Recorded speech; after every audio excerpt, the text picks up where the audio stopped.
Welcome back to the Balancing Act podcast. I'm Andy Temte. On the Balancing Act, we talk to business leaders and industry experts to explore the balancing acts we play in our professional lives and learn about the events that put rocket boosters behind their career success. Today, I'm joined by Vasanthan Ramakrishnan, founder and principal consultant of Ascend HSI Advisory Partners from offices in Indiana and abroad. Vasanthan and his team help high-skilled professionals, scientists, engineers, researchers, and founders navigate the U.S. green card pathways that are built for top talent. Things like the EB-1A Extraordinary Ability Visa and the EB-2 National Interest Waiver. So through Ascend Ventures, he also backs early-stage founders. So today we're going to talk about the movement of skilled talent across borders and why a freer flow of expertise tends to make economies stronger and not weaker. So from this point forward, we'll refer to you as Vaz, if that's okay, and welcome to the show. Thank you so much for that kind introduction, Andy. Super excited to jump in and talk about this. Yeah, and fun fact, Vaz is joining us from Morocco. So thank you for joining us from half a world away today. Absolutely. I'm super excited as well. I think I have some, new perspectives in the last week that I think will also really enhance the conversation here. Yeah. That's excellent. Vaz, give us the elevator pitch version of your story. Got it. So my story started as an immigrant story, but it became a visibility story. So I entered the US as a international student in 2016 to Purdue. And at that point in time, I already had a bachelor's degree from overseas at a really good private university in mechanical engineering. So my path at the time, I thought, okay, let's get a graduate degree in mechanical engineering and then be a manufacturing engineer or an automotive engineer. And that was kind of the goal. And of course, where my life would take me in 10 years is completely different. But, anyway, like long story short here, I graduated out of my engineering program from Purdue in January 2020. And I got my first internship at a small manufacturing company in Illinois. And just when I was about to start my job, I wanted to just go back home. And I'm from India originally, by the way. Went, tried to go back home for 1 month before I really stopped my job and everything gets settled in. And then March 2020, COVID hits. So what was a 1 month vacation for me turned into a 7 month hold in India, and just everyone everywhere just globally stuck, and nobody could get out. And for me, by August, I'd already lost my job because my job required me to be. I was a critical worker, so it required me to be in the facility because we were at the time manufacturing masks and like materials that were actually used for vaccines. So that was very important that I was actually there. And I lost my job, and at that time that was a super super pivotal moment because I have a degree from a great university, but I don't have any job prospects. And we're at the heart of COVID, so no one is really hiring. I mean, everybody who's already hired is on either laid off or they're not being paid right now, and companies were struggling, right? So that was really really difficult. But at the background of all of this, when I was actually in India, I wanted to really, I think a lot of people did a lot of passion projects during the time because I'm seeing that, a lot of people started their cooking channels. A lot of people, did their pet project. They came up with these creative things during COVID to just kind of pass the time. For me, that was my nonprofit. I know, like, I haven't talked too much about it in the bio, but Feminism Foundation was my nonprofit. It focused on gender equality and child cyber safety on the internet. The second part being the most, bigger emphasis. We wanted to really focus on, you know, just about every kid from everywhere around the world got virtual, and everybody was just learning virtually and going into a system that they did not fully understand, right? I mean, their laptops and devices started having all these lectures, and they weren't going physically to school. And the type of content that they were consuming and the social media usage that had skyrocketed for people who are younger, and I'm talking about the 13-year-olds and 14-year-olds. So cyber safety, bullying, and cybersecurity became a huge concern. So for me at the time, I put all my focus on, developing tools, AI tools. And this is, by the way, at a time when ChatGPT did not exist. AI was not even a thing. Maybe AI was coined in the 80s, but nobody was actually doing it at the time. Right. So anyway, long story short, we got a lot of acclaim for it. My company won a lot of awards. I actually got 10 national awards from, 3 different countries. I actually was awarded 300 doctors, actually, one in 23, one in 24, and one in 25. two in for my work in humanities and one in my work in entrepreneurship. And our primary focus again being just developing tools for child cyber safety. And our tool just eventually became a plugin. It's no longer functional now with the AI age. It's redundant. But at that point in time when we didn't have AI, it was very helpful. And we were one of the earliest tools to actually have multilingual context pickup, which means someone could write a bullying sentence in Italian, German, English, and Hindi combined, and with emojis, and it can understand the context and figure out that it's bullying, and then it can prevent that sentence or message to reach the child, right? So that's kind of what we did at the time, and right now I think it's achievable. Back in that time, it was very difficult. But anyway, so for that work, I was very acclaimed. In fact, I was even invited to, like a program on Amazon and NBC. It was a really good one. I couldn't take it at the time, though I had a lot of commitments, but that would have been super cool, to be seen on TV. But but yeah, but at that time, although like one part of my life was, me being, master's degree in engineering from somewhere and I got fired. And then this the other side, I'm having this superhero type of life with a nonprofit operating in India, US, Netherlands, and Dubai, and we had a 50% team and things were growing amazing. So I then decided to think about, hey, you know what pathways do I have to kind of go forward? And the network at the time for me did not have a lot of options, right? And just again, keeping the longer story short here, I identified that there is a category called the extraordinary ability / Einstein visa, which I was a great fit for. So I went ahead and applied for it and I got my green card. I had a lot of people then reaching back to me asking about, hey, how did you do it from a nonprofit background, from the cyber safety thing? I've heard of professors doing it. I've heard of researchers doing it, NASA scientists doing it. But how did you do that as a nonprofit practitioner? You don't make a lot of money. How did you do that? So that kind of turned into Ascend, right? That eventually led me to build Ascend HSI. We right now work with those non-traditional profiles, high-skilled professionals, founders, researchers, doctors, technical leaders who are actually navigating super complex pathways like the EB1A, the EB2NRW, and the O1A. At its core, our work is simply just helping people take complicated careers, but impactful work, though. The impact is really, really important, and make the significance of that work visible, credible, and understandable to a larger audience. So that's kind of really the work we do, and kind of like that origin story that helped you, Andy. All right. Very, very good, Vaz.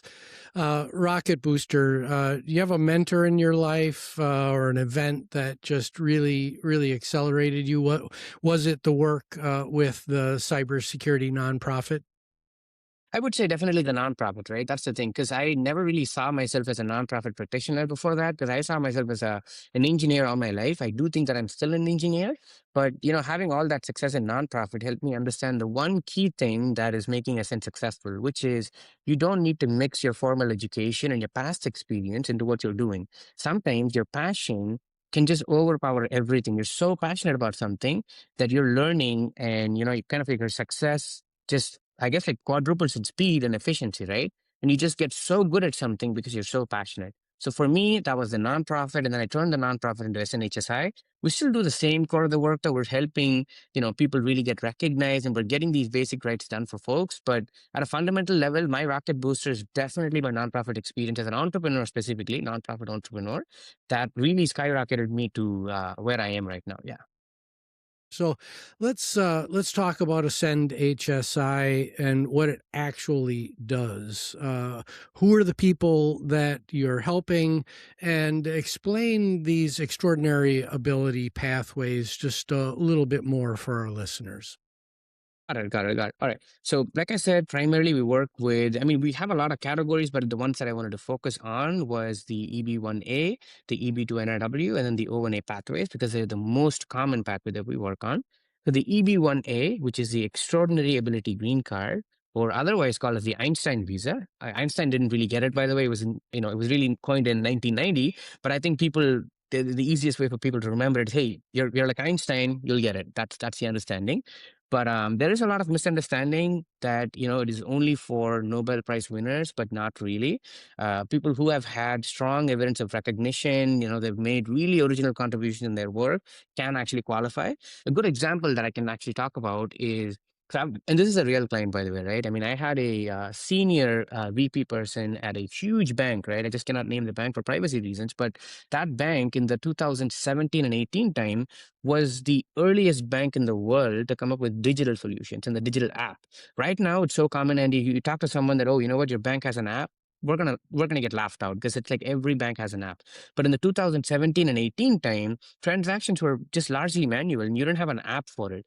But this bank that I'm talking about, my client, she was actually one of the pivotal people who came up with a digital solution and just engineered the entire thing, right? I mean, without her work, we would not have had that app. And every other bank just kind of followed suit after that, based on her technology, based on her ideas and the design. And now we have a really big like digital solution. So clients like these, right? Like people like that who have developed really original solutions. And we're not talking about people who are just like, hey, you know what? They're working as a software engineer. Maybe they're doing impactful work, but that is not enough though. You will need to have invented something that is extremely important to the field as recognized by the researchers. You have to actually get endorsements from independent people that are not connected to you in any way. They have to endorse you, and you have to have a lot of proof to actually prove that the impact is actually already done, and it's not prospective, it's not in the future, but already happened. I also, have another example of a doctor, right? I had an epidemiologist client who was super pivotal during COVID for one of the vaccine developments, and he was one of the key people who was contributing to the remdesivir, which is not the vaccine, but basically the medication that helped in the early stages. And I've actually had an epidemiologist who was actually involved in one of the big vaccines that actually helped a lot of folks, right, at the time. So we have people like that in the background have done really impactful work, but they're not necessarily on the press. They weren't really talking about it in podcasts or, in the press media or anything like that, because their work was obviously, for their companies, and the companies really, have their press team and media team that they talk about it, but it does not really come out. So our goal though is to take on this latent talent that's hidden underneath documents, emails, NDAs and whatnot, and take out that information and present that to USCIS, which is the agency, and prove that these are the extraordinary people that we are talking about. So the folks we work with, by the way, the biggest clarification is that we don't have a way to make them extraordinary. We simply they're already extraordinary. We're just presenting them as extraordinary. So that's with the extraordinary. And then with an EB2 NRW, that is more of a future impact where, we call that exceptional ability. So exceptional ability is anybody with a graduate degree or more, most likely like a PhD. And, their proposed work would have substantial merit and national importance. So for this category, typically a teacher or a nurse cannot qualify, by the way, unless that teacher is doing groundbreaking work that can help every other teacher in the US, or that nurse is doing research that is crucial for not just their hospital, but hospitals around the US. So but it's more prospective. It's slightly, from a bar standpoint, it's lower, but EB2NRW is really, really important as well. And O1A is super similar to EB1A, just that in the way that it's not a permanent pathway, but it's more of a visa, but has the exact same extraordinary ability requirement. So these are the major three types that we work with. Yeah.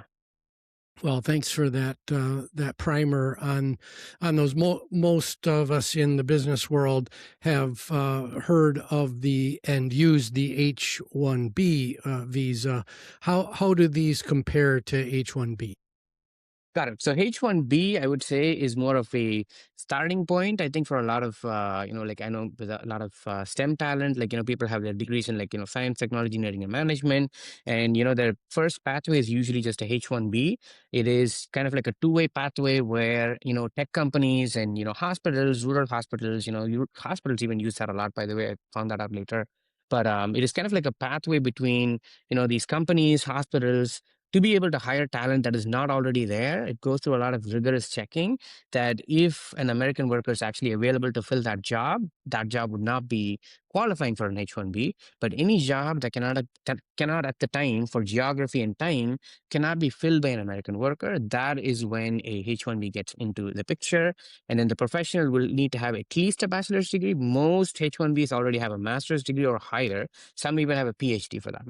So, but it's based on just like the degree itself, and then the unique fit that they would have with the education and their work experience that puts them at a unique position to fill that role. So that's kind of how it goes with the H-1B. But most people, when, as they develop in their careers, they eventually qualify for the extraordinary ability if they've done really impactful work, or some people qualify for the EB2 NRW, which is the exceptional ability. But think of H-1B as kind of like the pathway for both the companies to be able to hire people who, at the moment, the US does not have talent for. There's a gap.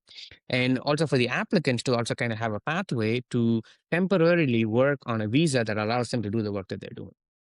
Okay, excellent. Thank you for grounding us in the alphabet soup of all of these visas.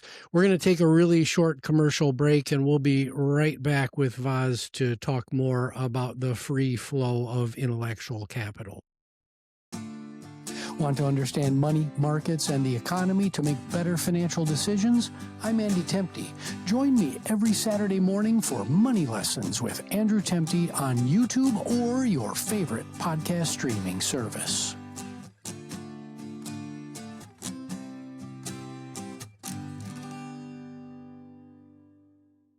And we're back with Vasanthan Ramakrishnan talking about the flow of skilled talent across borders and what it means for the U.S. economy. Putting my cards on the table, I lean on the side of free flow of intellectual capital across borders. It is certainly proven historically to help the United States and economies that adopt that strategy. We get more startups. Our tech industry is much stronger. Healthcare, et cetera. But we'd be remiss to not talk about where policy sits in the United States right now. Last September, the administration placed a $100,000 fee on new H-1B petitions, and then a broader immigration and talent flow crackdown with higher prevailing wage rules, new gold and platinum investor cards, and the vetting of millions of existing visa holders. So, Vaz, you sit right at the center of this. What are you actually seeing on the ground as employers and talent are responding to these new rules? Got it. I guess, even before we get to the exact legal mechanics of the policy, right? Like the 100,000 H-1B fee, which recently was litigated, and I think at the moment it's temporarily paused, although, it had its couple of months of run that I know, it added a lot of difficulty. But the effect of it, I would say, is definitely employers have started hesitating now. A lot of states like Texas have now banned government institutions and hospitals to actually not hire H-1B workers anymore. It's a statewide rule in some of the states, and it's added a lot of complications there as well. And founders, obviously, as a result, are delaying hiring. Candidates are, getting afraid to travel. The universities are actually worrying about whether their graduates will actually stay after their education, or will there be more students? Families started planning around worst case scenarios. So I think the real cost here with the 100,000 is not just the government fee, not just the extra fee that they're paying. I think the real cost is uncertainty. When a company, organization, university, or even an immigrant for that matter, cannot predict whether it can actually hire or retain a critical engineer or an executive, it might just move the role elsewhere, right? And that's one of the things that I'm seeing, by the way, which is really surprising. But we thought, in the initial stages, I think a lot of the political policy kind of argued towards, okay, if we removed all these policies, then the American jobs will be booming. And I think that's partially true, yes. But what a lot of companies decided was to basically just start an office in Canada. They started a lot of offices in Europe and just kind of move their base, move their companies elsewhere where it's easier to do business. I feel like a lot of the corporate, companies, they don't want to deal with a lot of, all that alphabet soup that you talked about. They don't want to deal with that. They don't want to deal with red tape. They would rather just move elsewhere, right? And that is something that I personally feel will just hurt us in the long run rather than it being a policy that will actually help save jobs, right? So that's definitely what I would say. Yeah, I remember distinctly, and this is now 10 years ago, hiring H-1B candidates, and in an environment of more clarity and less instability at the time, it was still really, really hard to hire H-1B candidates. and we weren't experiencing the, hey, we're not going to hire a U.S. worker and we're gonna hire this H-1B candidate instead. That wasn't the case. We needed talent that did certain jobs that weren't available in the U.S., and it was still really hard to do 10 years ago. So I can't imagine how this era of uncertainty is impacting that process and the brain drain that comes from that, because individuals, they come here from foreign countries, they're top talent, and a lot of them stay. They build businesses, they help build their communities, and they're not, quote unquote, stealing jobs from U.S. candidates. So, Vaz, let's do a mentorship moment, okay? You've got hypothetical hiring leaders sitting right across from you right now. They're a vice president at a mid-sized U.S. company they're trying to grow. They got a specialized role that they genuinely can't fill from the local talent pool, and they'd like to bring somebody in. They want to do it responsibly without shortchanging American workers on their team. Where do they start in this current environment? How do you help them advance their goals? Got it. Got it. I think the first step that the hiring leaders, executives, HR should be looking at is documenting the business need honestly, right? The key word here is honestly. Do not start with any immigration category per se. Don't start with that assumption. Start with the role.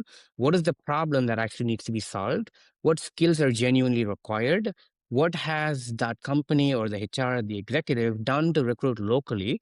What training pathways are existing for the current team? Maybe there's a current member who can actually get promoted there, or they can be cross-trained, right?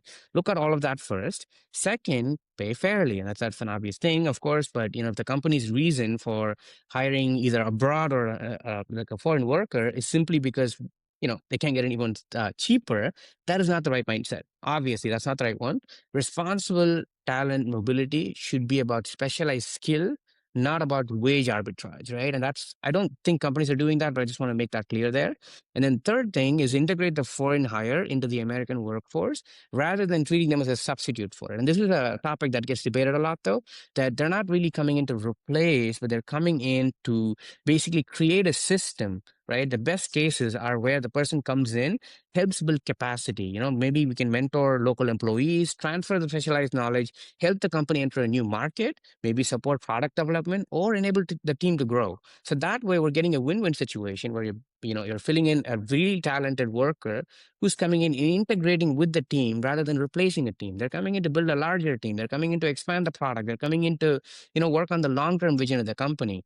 So overall, my broader advice will be to be able to look at American employees in the eye and explain why this particular hire, I mean, metaphorically speaking, I'm saying, but why this hire helps the company grow in a way that benefits everybody in the room. If they cannot explain that honestly, I think they need to revisit that decision. But in a lot of cases, though, with the hires we're talking about, I think they are able to make that explanation fairly. Yeah. Yeah. So let's explore that explanation to the U.S. Born worker in a little bit more detail through another mentorship moment. So now across the table from you is a talented American professional, a U.S. born engineer or an analyst. They're good at their job, but they're a bit anxious, have been historically. They read the headlines about global competition and worry that a freer flow of talent means that somebody's going to come in and do their job for less. What do you say to that individual? Correct. So I would start by explaining them the separation, right? Like a two-part separation. One is kind of like the unfair labor substitution, where a company uses immigration or outsourcing to basically reduce wages or avoids investing in local workers. That should be definitely challenged, by the way. That's unethical. That should not happen. That is not why the H-1B is designed. The other one, though, is the high-skill talent mobility, where someone brings in expertise that helps a company grow, innovate, or compete globally. And these are not the same thing, by the way. They're not trying to undercut anybody. They're not trying to come and replace anybody. But rather, like I said in the previous one, they're coming in to basically integrate and help the company grow longer. So the way I would think about this is that to the to the American worker. Their long term protection does not actually come from keeping all the global talent out. No, that is not going to achieve the company's goal. That is not going to achieve the US's goal, nor the person's goal. It actually comes from making sure that the US economy keeps creating high quality opportunities. If the US stops attracting top talent, companies may necessarily just hire, they may not necessarily hire more American workers. That is not how that exchange works. Like I said, they might just move the work, the lab, or the company or the university just elsewhere. They just move to a better part of the world where that is easier. So the better question is, how do we make sure American workers are upgraded alongside the global talent? And I think that's what's really important here. We have a huge opportunity, I think, with the American workers working alongside the global talent, learn and get their skills transferred. This would mean that we would have a stronger domestic training, maybe apprentice programs, STEM education programs, because that's what foreign universities are already doing, right? I mean, they're giving foreign internship opportunities, they're giving exchange programs, which I know the US was doing a lot back in the day, but I feel like it's reduced right now. But if we do more of that, I think we will be in par and everybody wins in the equation. Yeah, yeah. I'm really glad that you took us to this place of training, education, and skill development. The U.S. Education, primary and secondary education system for now decades has been falling behind our international, our global counterparts. That is undisputed. We are absolutely falling behind by most metrics.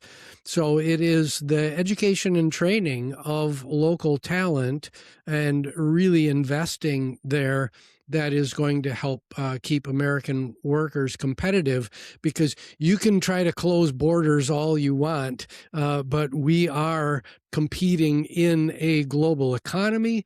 And everybody that wakes up here in the United States to do their job every day, to think that you're not competing on a global basis, it's just the wrong way to think about the economics and the human capital flow, because companies are going to invest in locations where they're getting the highest and best return, and that applies to physical capital, intellectual capital, etc. So learning and development and education is at the core. Thank you so much, Vaz. What haven't we talked about today that you want to make sure that our listeners take away from this conversation? I think overall, right, we've already kind of emphasized on it, but which is the building upon just your last point, right? Like the countries, and this is why we want to take the global stage, and we don't want to take a perspective of just America and the national perspective. We want to look at it from a global stage. The countries that will definitely win in the future will be the countries that make talent feel both welcome and accountable in the right and respectful way. And if we want to remove that part of the process, we're going to see a lot of countries that are going to move forward because of the innovation, because of the welcoming, and eventually we're going to get left out. And I think that's a scary part of things. But if someone thinks about, kind of like things inside the box, let's say, like just looking at the US and how the US would improve, I think they're missing a large part of the equation, because the US has historically had an enormous advantage over a lot of other countries, because people around the world believe that if they worked hard, built something valuable, and contributed meaningfully, there was a pathway that was legal, there was a pathway, there's basically a future of life here in the US. And that thought, though, should not be removed. And because that was the greatest thing that I think happened in the earlier times, and we should not allow any policy change to change people's minds, because that's very important right now for us. Yeah. Yeah, yeah. Well, Vaz, thank you so much. We're going to head to our lightning round, but it's just a fascinating conversation on global talent flow. I am a self-described pale blue dotter. We all live on this little bitty rock that circles our sun in this unremarkable corner of an unremarkable galaxy, quoting the late Carl Sagan. So, looked at from that perspective, we really are a small community, a small global community. So looking at the total equation and where we fit, I think is very, very important. Let's do some lightning round, shall we? Yep, please. All right, Vaz, you've just won a $100 million lotto jackpot, but the stipulation is that half of your net winnings go to one philanthropic organization or a general Mm. cause. Who do you pick?